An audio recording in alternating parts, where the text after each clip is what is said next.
Ya ampun. Persis apa? Minak senggaur.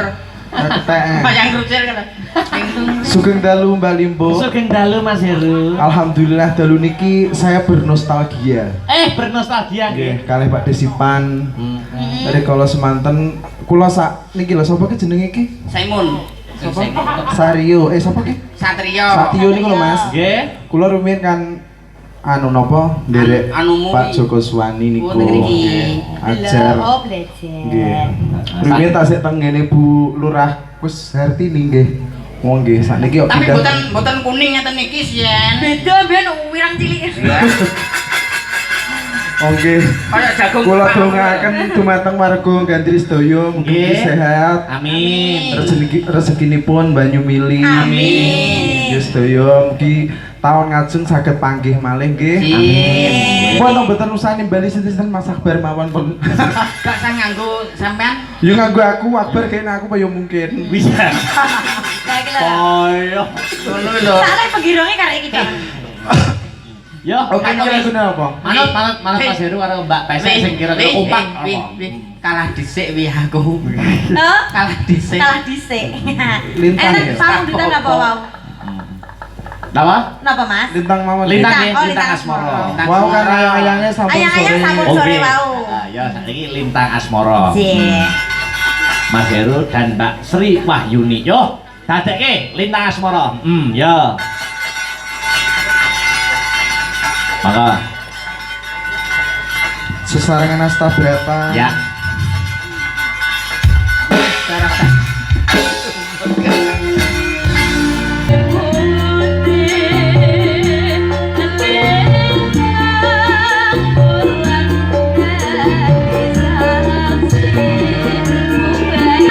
Yo Tombo. Tak nutukne lakon sing ya. Monggo perkara lagu ditutukne nggon goro-goro. Nggih, monggo. Anakku Limbo piye yo? Sawise sesaji ingkang sinuwun ditutukne lakone Petruk dadi ratu ngono. Perkara geguyonan karo lelagonan mengko ditutukne ning Parsanga goro-goro sing omber jagate ngono. Ayo tak dereke yo bareng-bareng surak semprang bareng tumandang.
kawruhan pengarane ngajurit gong maguru bangsa tata kaya butula para pandriting kurangga hestimi meng tuaca kang kagitir ora kata ingkang tuaca tuaca layu sepit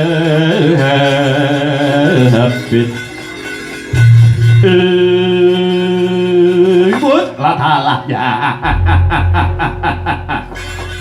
Paman Haryo Sengguni ingkang sampun medaling Jawi kula satra Banjar Junut pun Dursasana arsa cumadong dawuh paman kados pundi ingkang rinembak mosing pirembakan mapan wonten Stinggil negari Ngastina kula werku daranipun Kurawa pun Dursasana arsa nyadong dawuh lho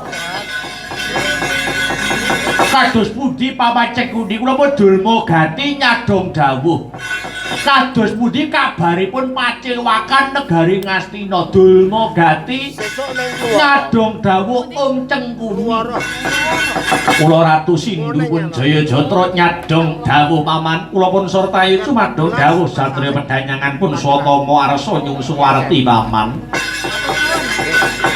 para Kurawa kabeh wae dina iki tindakna telung perkara ya kuwi rungokna gatekna kang sarta nglakonana mosing pirembugan kang mapan ana ing Stinggil negara Ngastina ora ana liya ya kuwi ngrembug babakan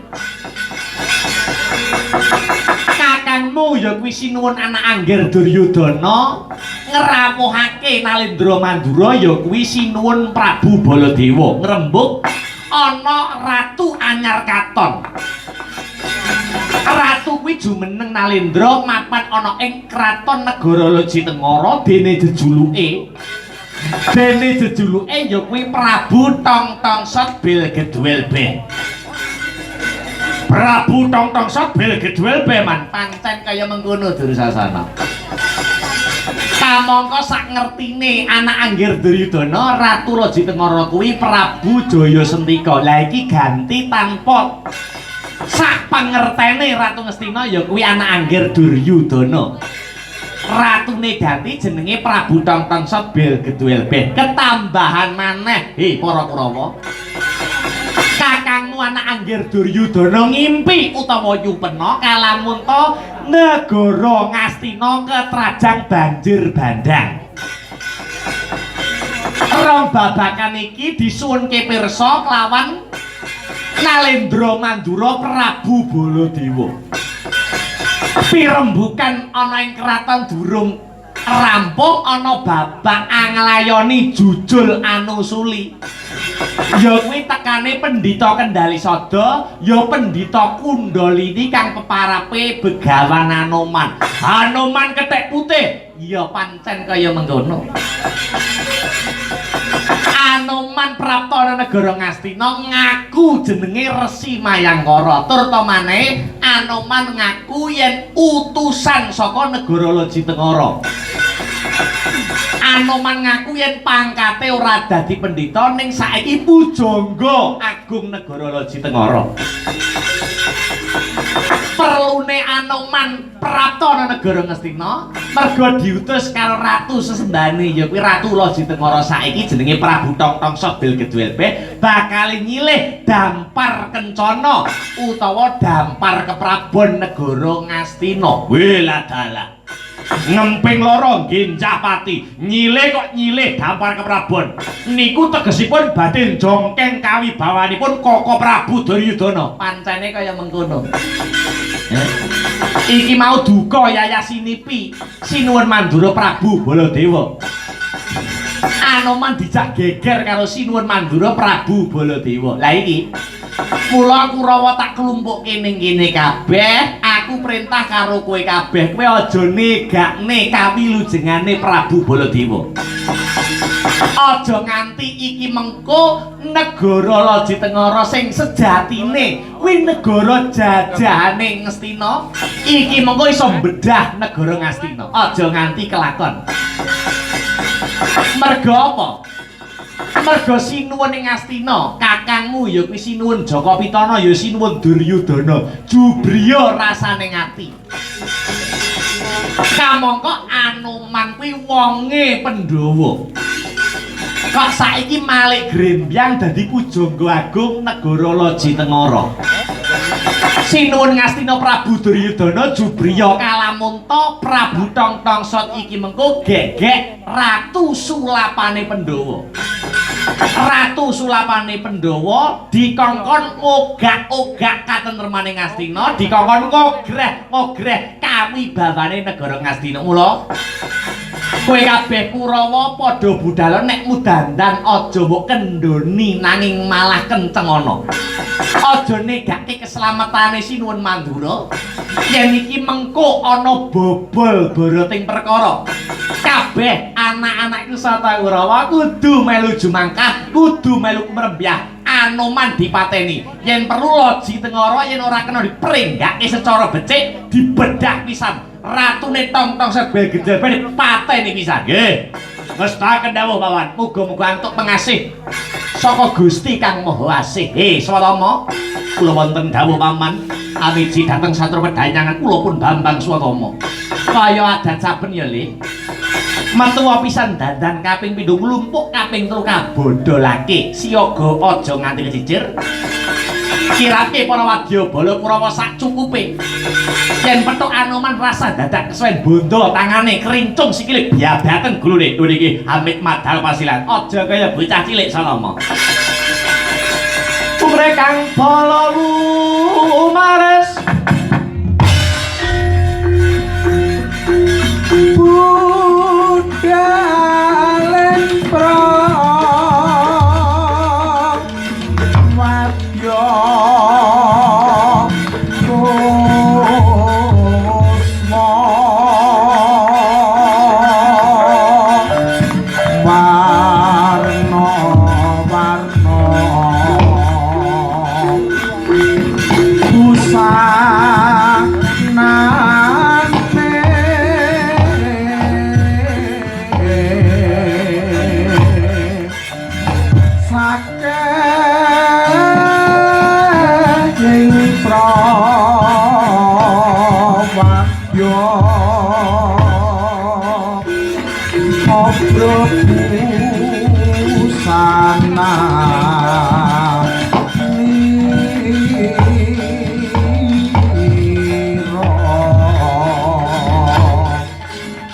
Swarane rame gumuro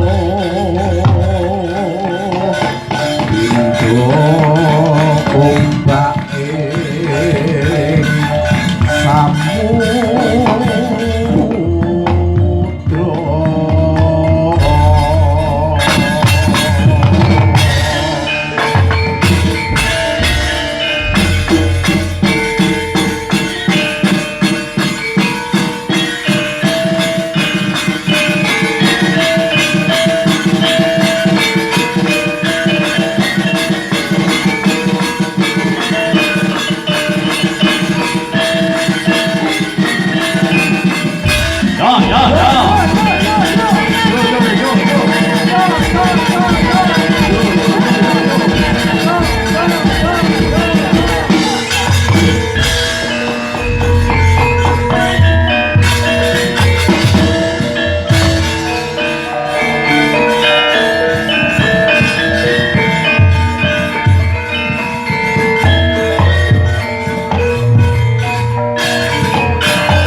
kantining tumuwuh salami mung awas eling-eling lukitan ning alam kadiwedyaning dumahati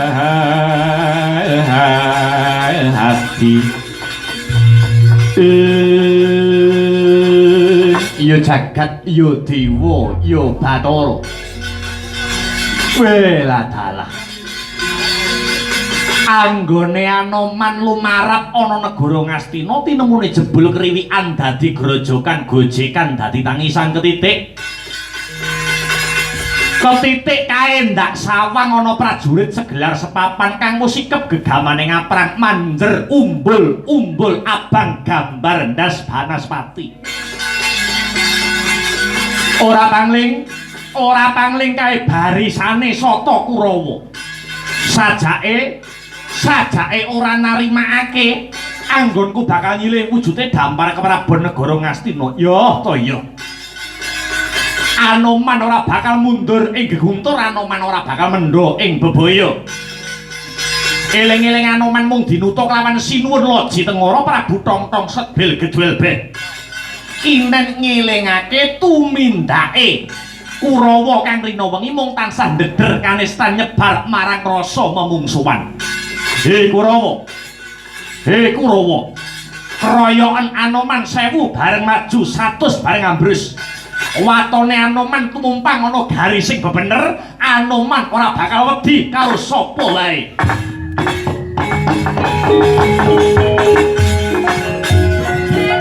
Sigroba kang kumingal pancampu samya mekali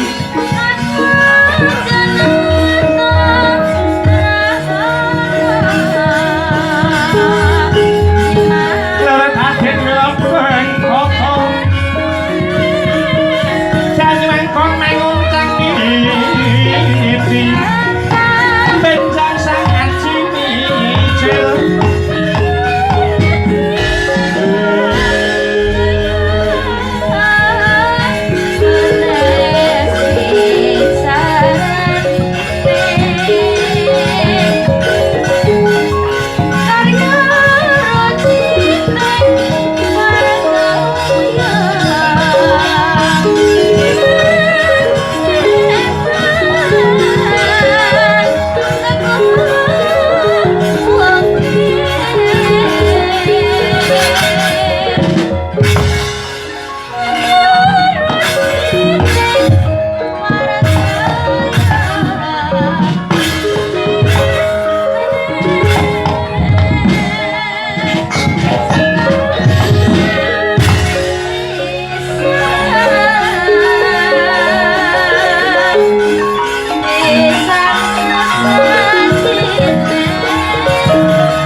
si panungkul patanono panunggul apa dosane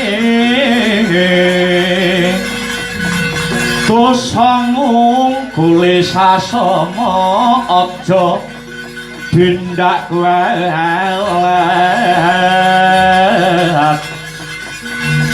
Allah iya bener kandamu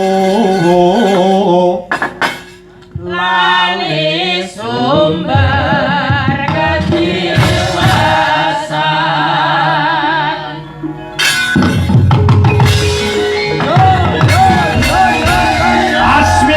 asmi ber panonku pating kalebyur durung suwe anggonku lumaku saka kraton negara Ngastina kepapak Wanara Kusika Seta. Wanara tegese kethek, Kusika tegese werna, Seta tegese putih, kethek wulese putih.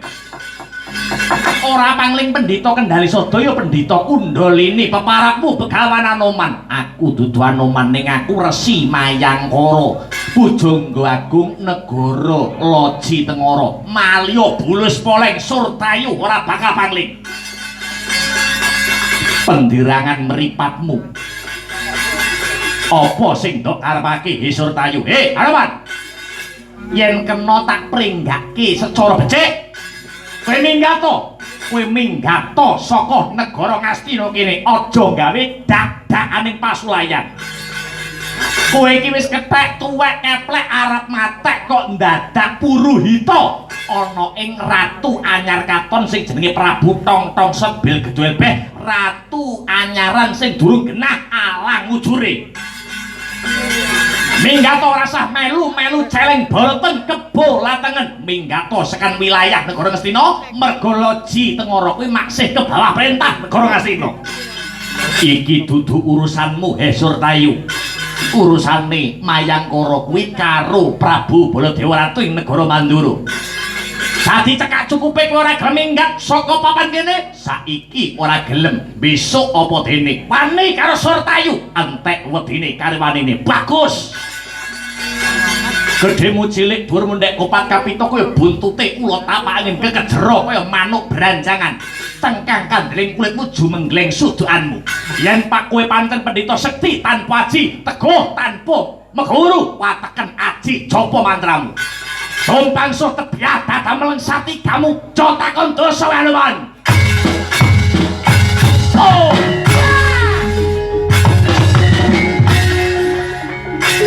Oh! Ayo! Ikatan yang berwalang Hanuman sekti tenang. Hai!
Antep tanganmu kowe Hanuman.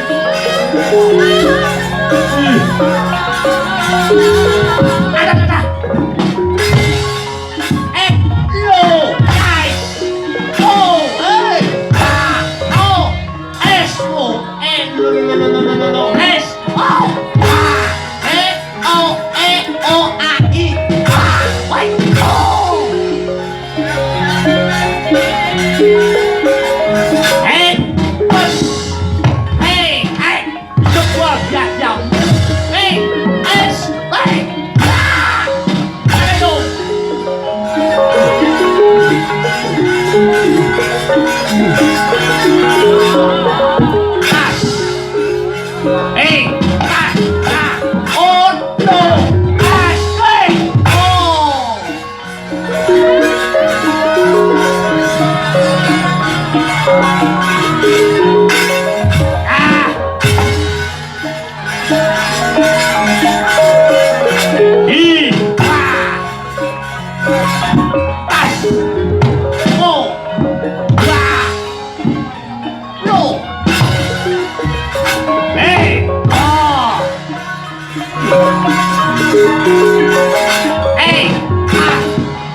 Burung kalah. Hei, ah.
Sinto dijak ulih. Iya. Aswatama, Aswa Sutotama, Aswa jaran Suta anak utama apik kuwi anake jaran sing apik edan. Jenenge wong diwerdeki. Ayo maju. Oh, ya. Kamu. Hei. Siji loro telu hambruk kowe. Ah. Oh. Oh. Oh. Oi! Hey! Ah! Hey! Hey! Hey!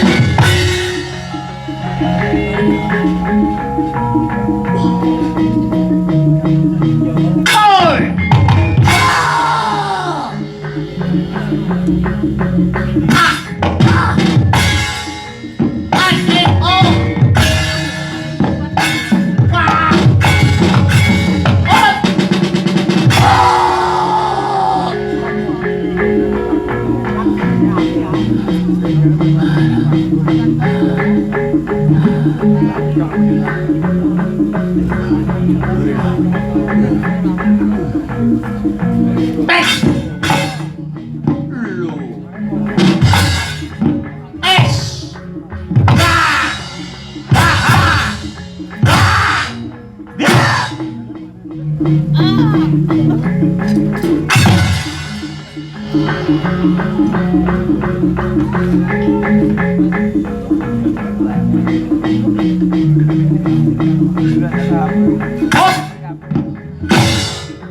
Balik binti remuk balungmu.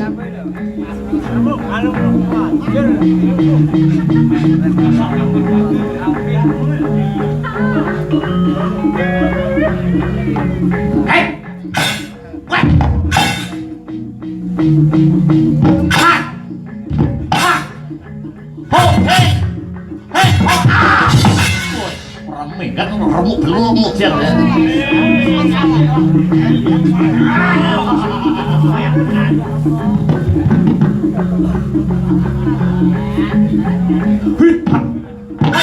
Hei, hei asik. Oh, ganti pedang le.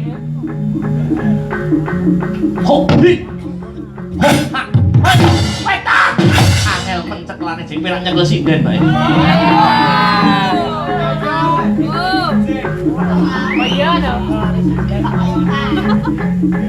Ayo, sing gelenek sithik.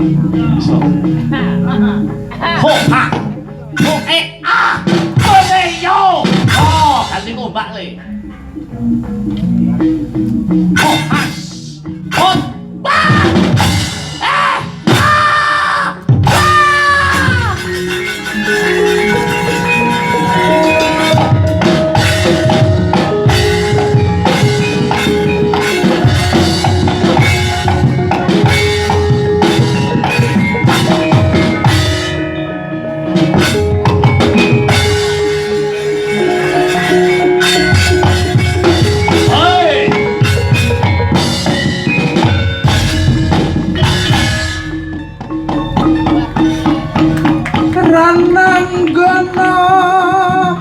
sun panendo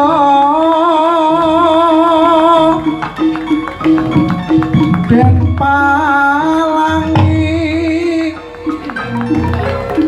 datang kikre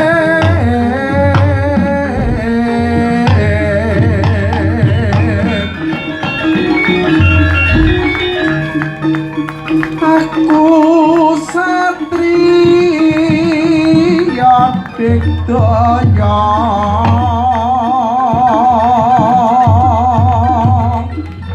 barang mati tak ucuti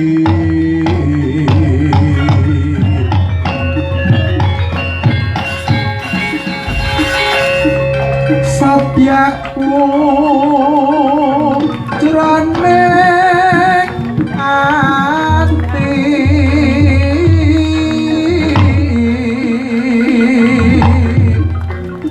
yen mati beliwan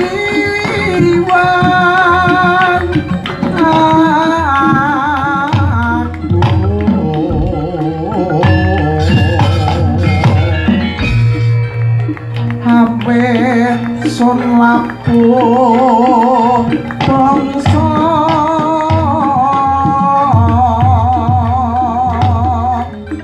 hanjrah arum asma reki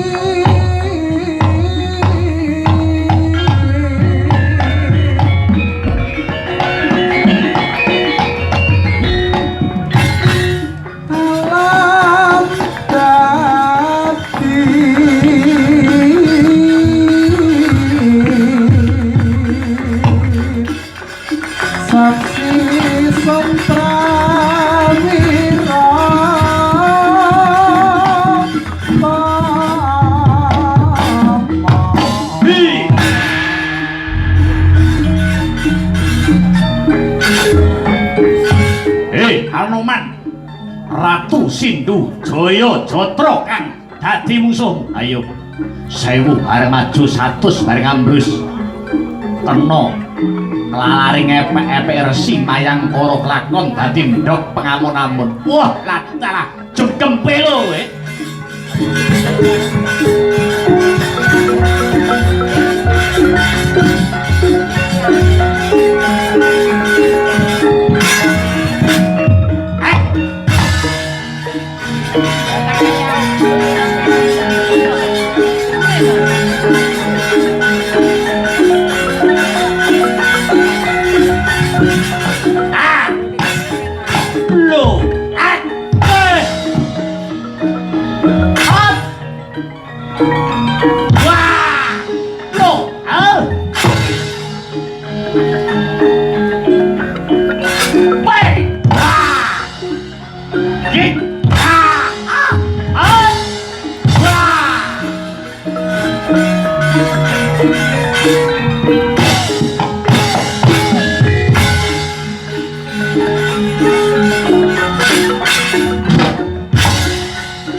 Aja mlintir gumbala sukawi ciling sabdo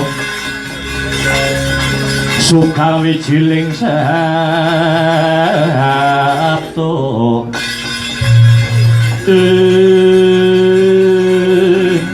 Anoman waduh sanget mboten duga mana mbok bilih pepunden kula sinuwun Mandura ugi mapan wonten negari Ngastina. Mula kowe iki yen mertamu yen kowe iki medhayoki nyawango kiwa tengenmu.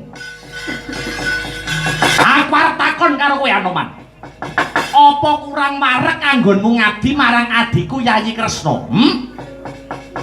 Lah kok saiki kowe trepekan dadi abdine sapa mau? Prabu Tongtongsot Belgedwel Beh. Lah ya kuwi.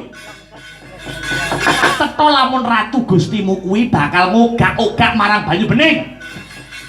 Nrajang marang paugeran klawan nrajang klawan katentreman. Aku ngerti playune tembungmu kowe bakal nyilih dampar keprabon mongko dampar keprabon mono wujud simbol adeking ratu. Lah kok arep disilihke ngalor ngidul nalarmu piye Anoman? Serta lamun ratu gustimu bakal jongking palenggane Yayi Duryudana. Mula yen kena tak prenggake kowe minggato. Timbang wis saen mungsuh adep-adepan lawan Prabu Baladewa. Kula sowan wonten negari Ngastina menika sampun dipun paringi purba wasesa. Mila kapalang ana mlumpat kadadunga medhot. Kula wangsul wonten loji tengara kedah mbeta wujudipun dampar keprabon. Sampun malih kok namung jengandika sinuwun Baladewa ingkang dados pepalang. Senadyan dewa medhun nggawa gaman bledhek ora bakal bisa mendhake gegayuhane Anoman. Bagus ilang nyawamu kowe.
tutuk-tutukne kewirangan aku musuh bedes elek.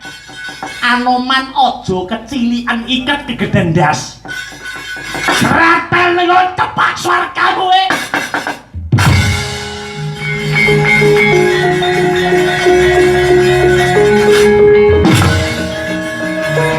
Ya. Oh.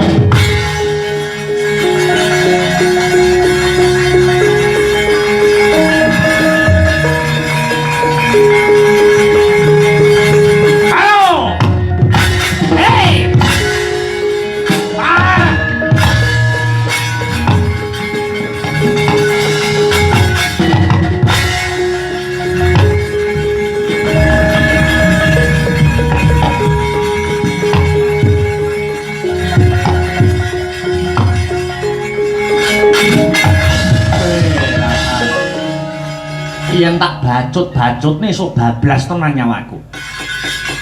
Sopo sing ora ngerti ampuhe pusaka Nenggala peparing Sang Budawaka. Iya, aku bakal mundur luwih dhisik. Ngalah ora ateges kalah. Prabu Baladewa, yen kowe ora narimake karo Anoman oyaken. Oyaken Anoman negara, loji tengara.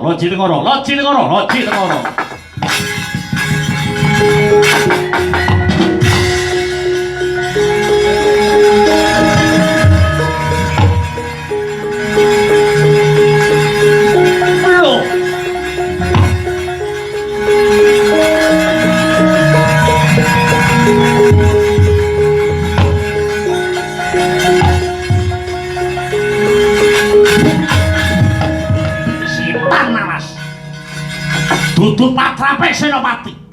Perang durung bucik, kulitmu durung muncrat sing dari getih wis ninggalake pabaratan. Yo. Nanging Baladewa isih krungu kelawan sundarmu. Yen to aku ndok kon ngoyak nganti negara Loji Tengara. Sipate wong Mandura ora kuat mambu tang-tang. Tak oyak nganti Loji Tengara, sisan ora gulung negara Loji Tengara diri.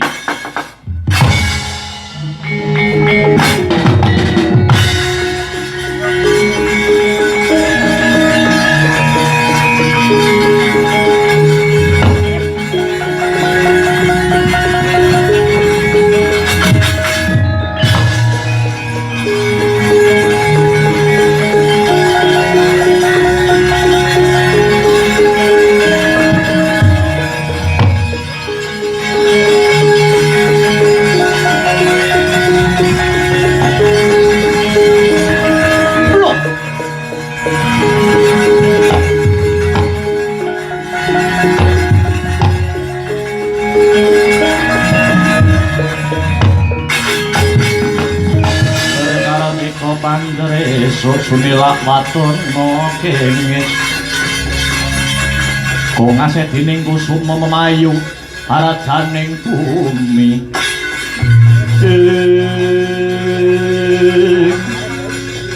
sapa iki ana pawongan busanane ratu ning diapure tikus piti bladake ditepungke wae. Aku Ratu Loji Tengara jejulukku Prabu Tong-tong Set Bilgedwil Beh. Kowe sapa asmamu Prabu Baladewa? Lho, Baladewa ki ya jenengku. Lho, Baladewa ki jenengmu to? Baladewa ki jenengku. Kamangka aku ngawur tapi bener. Aduh, kadung rata udoni. Togel ki. Lawanan kuwi. Diapure rambet jaji dari ratu kowe ngono. Kowe gelem leren apa anggonmu dadi ratu?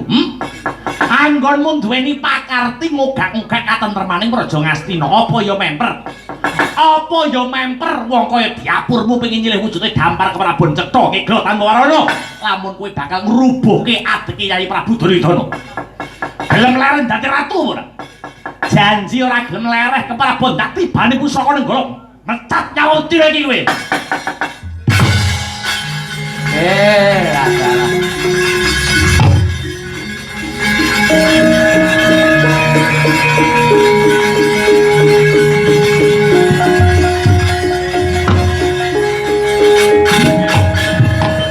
Umasanya pratangga windu wiyat amon-amon lir gumampang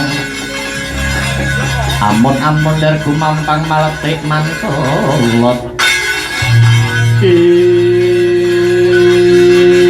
Sang Prabu Baladewa, anggenku dadi ratu ning kene iki ora saka karepku dhewe, ning aku disurung kelawan lapisaning para kawula dasih.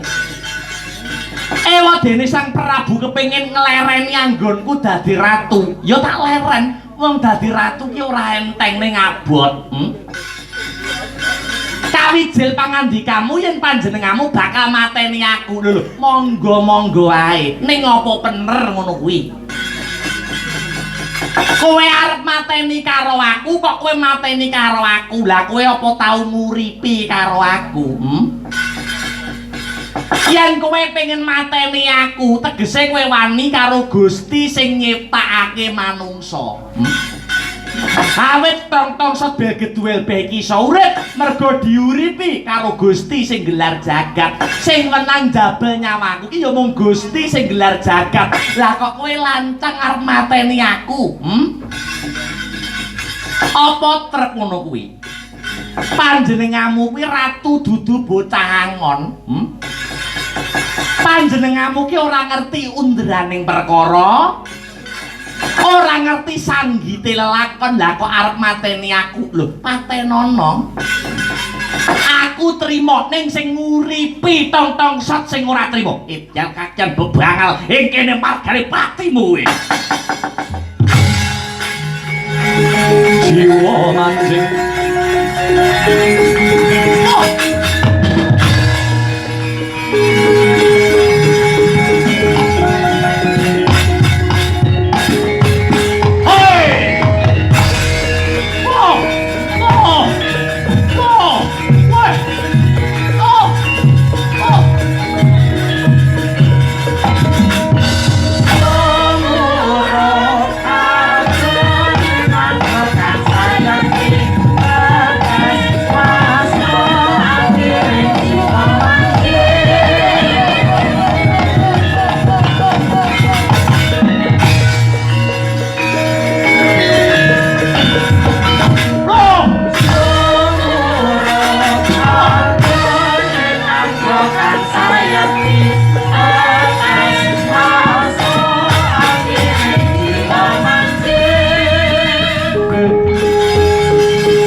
Ana daya angin sing ngendhangke ragaku, nadyan dikaya ngapa lan kepiye?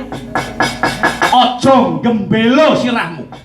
Jagat iki bisa tentrem, donya iki bisa ayem mergo ana Dewa Wisnu. Monggo Dewa Wisnu nitis marang adhiku Kresna. Kowe ora bisa mateni ratu sing jenenge Tong-tong Sot, ora sah ngaku dulure wong Mandura.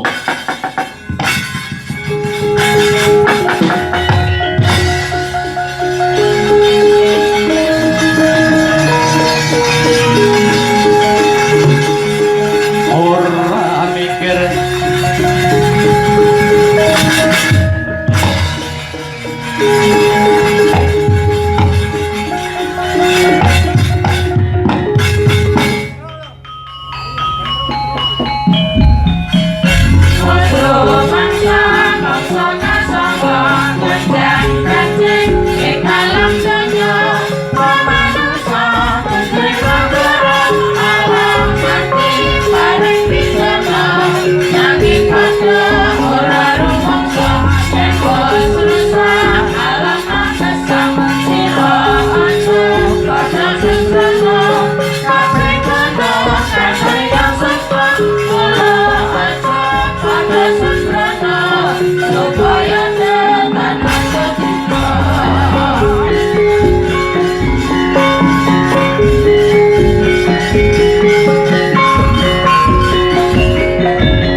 Bambang Purantadewa.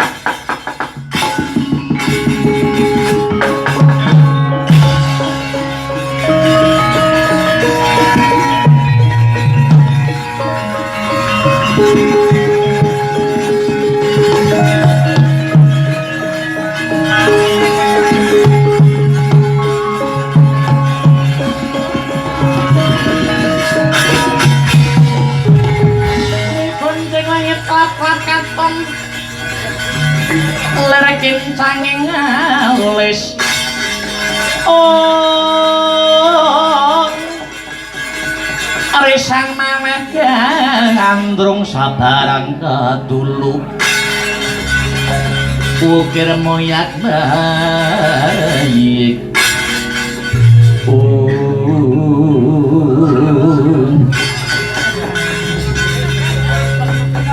Bambang Purantadewa sing dadi kekasihku satriya kabur kanginan kemul mega akekudung langit ora bakal mandheg anggonku lelana brata munggah gunung mudhun jurang tak lakoni krana sedyaku bakal ngupadi ratu kang minangka dadi titise Bathara Wisnu lumaing bawana kureping akasa lumaing bawana kureping akasa ora ana ratu titis Wisnu dina iki sing kecandhaan Bathara Wisnu kejaba mung Sri Bathara Kresna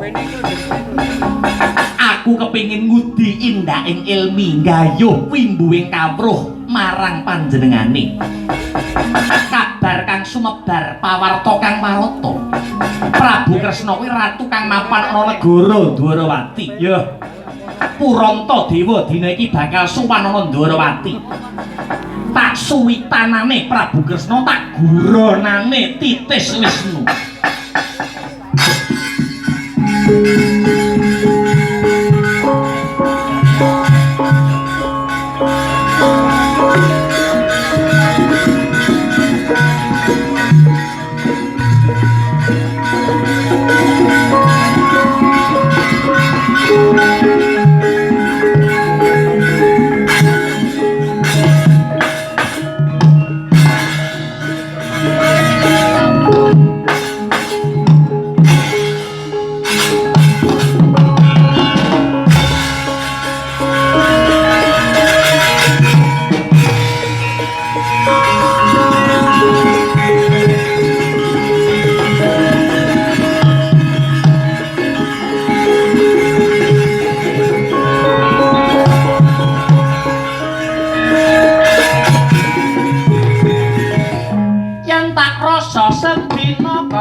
Syukurillah wala haula wala quwata illa billah. Wah, mah kobong sanggite. Ya gareng tak tokne, gareng ora melok pitur karo Bagong. Ora apa-apa mengimpi kowe petuk gareng iki. Yo, saking kangenku. Pokoke saling busana biasa neh. Ayo. Wong dadi ratu ki dudu kekarepanku, dudu kepinginanku kok. Nganggo busana ratu terus ya sumuk no, Gong. Ayo. Aku ya tak uculi busanane. Heeh. Leren dhisik engko nek wis pas ketemu pasewakan dinggo neh. Heeh. Iya. Ngambali atur ya, Truk. Heeh, ngambali atur. Iki jam 2 punjul 2 menit manut jamku. Isih ketemu ning Parsongo Goro-goro. Season hiburan nomor 2. Ayo, Goro-goro. Masih dalam rangkaian bersih desa Gandri. Heeh. Iya. Ternyatane kula nate nampi dawuh saking para sepuh. Tumrapipun tiyang Jawi menika laku sing paling ampuh menika wonten kalih, siji melek, loro luwe. Ya. Siji melek, loro luwe. Tegese melek niku tirakat lek-lekan kados dalu sak mangke warga masyarakat Gandri. Senajan ing tata gelar ropian-ropian meriah-meriah nonton wayang ning tembunge Jawi ing lair Anglodikarya ing batin Angesti Gusti. Ketoke seneng-seneng, ketoke hura-hura. Ning melekan tirakatan dileki desane ditirakati desane. Ngono. Melek kuwi nek diniati laku, diniati prihatin fa insyaallah bakal kabul sing dadi kajate. Terus luwe iki poso. Monggo poso manut karo kapitayane dhewe-dhewe ana sing Senin Kemis, ana sing poso Daud. Sedina poso, sedina ora ana sing mutih rawat. Mutih ki apa? Mutih ki sing dipangan sing putih-putih. Momo tahu ya putih. Ndok putih, sego putih. Anoman. Nah ini gawe. Nek ngerawat sing dipangan sing ijo-ijo. Bayem, kangkung, kathoke hansip.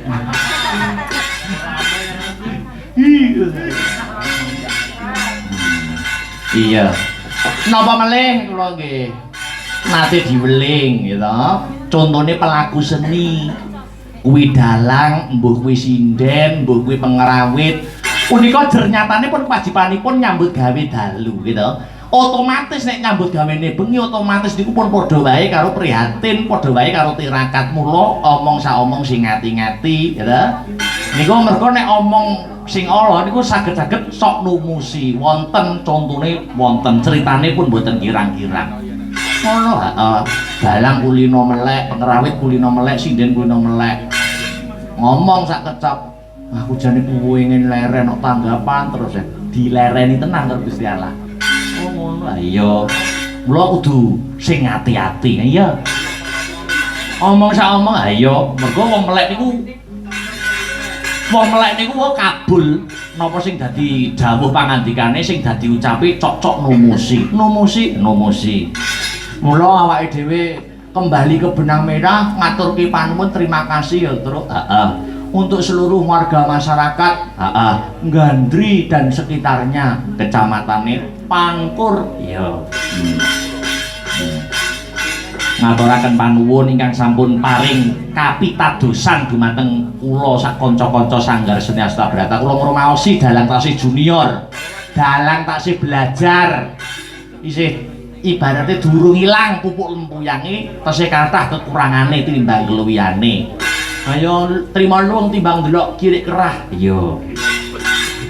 Acara bersih desa kurang afdol nek ora ngaturke lancaran bersih desa terus. Iya. Anggo salam pambuka ning goro-goro, betul.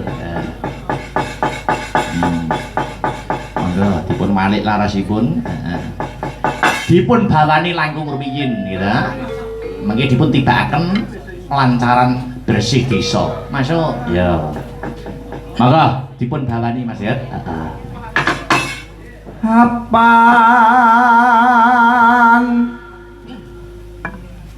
niku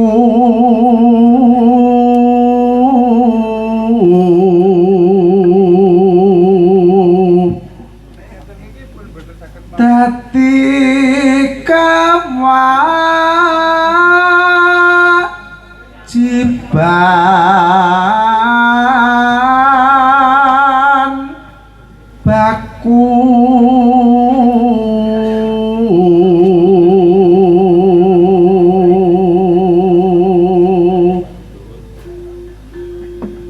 ayo bersih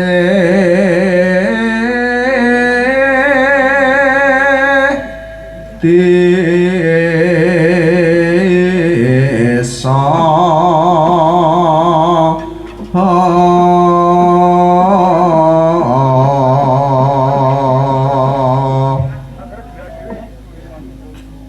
murih adoh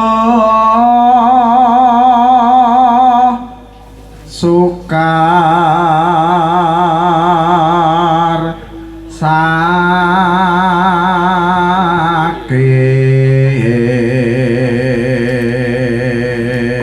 Monggo sesarengan 1 2 3 ya. Liya Liya Anglia tuh mandang saya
Petro.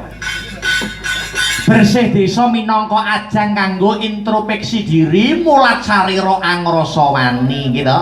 Nek wonten konflik karo wong liya niku keh akeh menungso niku padha rebutan bener. Iki lho aku sing bener, perkarane ngene. Kronologine ngene. Rebutan bener nganti nek rebutan bener kuwi ning ngendi wae ora menemukan titik temu utawa jalan keluar. Solusi ya ning ayo mulai saka dina iki diwiwiti acara bersih desa yen ana masalah karo wong liya ayo aja rebutan bener ning ayo padha rebutan salah. Oh iki lho aku sing kleru, oh iki lho aku sing kleru. Wong angger wong karo wong kok duweni masalah, duweni problem kok rebutan salah ya ning kono kuwi sing jenenge mutiarane menungso, Gong. Oh ngono iya. Alhamdulillah ya. Mula awake dhewe kudu terus sinau, terus belajar supaya tumindak kang sarta pakartine awake dhewe saya suwe saya apik ya, Tru. Iya, pancene bener kaya mangkono. Lakone iki mau Petruk dadi ratu, gitu. Serial lakon niku kathah. Nek Petruk dadi ratu niku kelebete lakone carangan, gitu. Jadi bebas. Gumantung kadiwasane dalange dhewe-dhewe anggone piye, ya. Anggone piye nata alur ceritane supaya siji menarik, loro gampang dimengerti. Oh ngono ya. Mergo pakliran zaman saiki iki beda karo pakliran puluhan tahun kepungkur, nek pakliran tahun kepungkur, puluhan tahun kepungkur kuwi isih blangkon gitu. Isih blangkon siji jejer loro kedatonan, budalan terus jejer loro. Ning nek pakliran saiki kuwi wis setengah padat, setengah ringkas, sing penting gampang dimengerti oleh khalayak rame. Oh ngono. Iya. Mula ya sak bisa-bisa ya, sak bisa-bisa. Niki ndak tumpuk tesih jogrok teng mriku. Nggih. Wilujeng enjing yu. Injing, Mas Bagong, Mas Petruk. Sampun istirahat nggih? Sampun. Nggih, jan luar biasa. Sampun dahar napa dereng niki, Pak? Sampun. Luar biasa. Panitia nek nyugata suguh lungguh gupuh aruh mboten nguci wani nggih. Nggih, saestu. Nggih. Mau ngendikan nggih nek kurang jenengan sanjang nggih ngoten. Adik kula niku kurang mawon lho, Mas. Ora enek cukupe. Nggih. Nggih sing penting niku sehat. Nggih. Wong urip niku arep golek napa? Apa sugiya njara langit nek awake ora sehat ibaratnya sugih mblegedhu omah tingkat kendaraan tumpuk undung. Ning nek ora sehat, arep mangan sate kambing ora iso tuku mergo duwe darah tinggi. Nggih. Nggih niku. Nek beda karo wong melarat upamane nyuwun sewu, diparingi awak sehat. Ning ora iso tuku sate kambing mergo ora duwe dhuwit. Lah iya adile Gusti Allah ning kono niku lho Mbak Tumpuk. Nggih, tapi nak awake niku seger waras niku napa sing ditukne nyuwun sewu piantun putri nah masak napa mawon niku nggih panggah kepangan iki sehat. Mboten gadah penyakit. Sampeyan nggih saged masak nggih? Kula to? Nggih masak nate. Jangan asem. Nggih, jangan asem. Jangan asem iki bumbune napa mawon? Bumbune nggih bentis, dirisi. Mboten, Mas. Kula niku nak jangan asem niku wae. Iki jadi terusnya to iki. Jangan asem. Jangan asem saestu wae. Mbak kula wong lanang niku nggih saged lho olah-olah masak niku saged. Ngoten nggih. Jangan asem. Nggih. Asem aja keri. Nggih. Brambang bawang aja keri. Ben sedep ditambahi. Tambahin apa? Kunci lambang sari lemak daging kayu legi colok kecap cerit. Niku sedep jangan asem. Wis kedisikan aku kembung. Lah suwi kok tak. Nggih, anak cerita wi lah aku tak seneng iki. Lah aku ora duwe cerita kok. Jangan tempel. Jangan tempel penak santen aja keri, brambang bawang aja keri. Mbok nek ceritain neh kok. Enggak. Nggih. Anak-anake panjenengan ditampilkan nggih. Ngaten nggih. Kali jumeneng jenengan bimbing anak-anak panjenengan. Alah kula niku nggih mboten saged napa-napa lho Mas. Kok kon bimbing kula dhewe Mas di kancane. Ya ngoten lho, kula niku bimbing awak kula dhewe mawon bingung kok. Kadang lor kadang ngidul ngono. Dan dikeret Sipan, kadang dikeret Bandi. Mas Sipan kan ngulon, Mas Bandi kan ngintani dan racun lho Mas niki. Nggih. Kalih kula patutan 3. Nggih wong. Snes, Napa? kancil, wedhus. Yo wong. Nggih tiyang Mas sing wingking jambak kaya ndase Mas. Mbak Krista karo Mbak Yayi Galuh. Nggih sing dereng mau lho Mas. Jumeneng bareng. Nggih monggo. Heeh, jumeneng bareng. Supati ta, Mas? Heeh. Wis supati mboten. Nggih ta lha niku lothok-lothok. Persis kentrongan.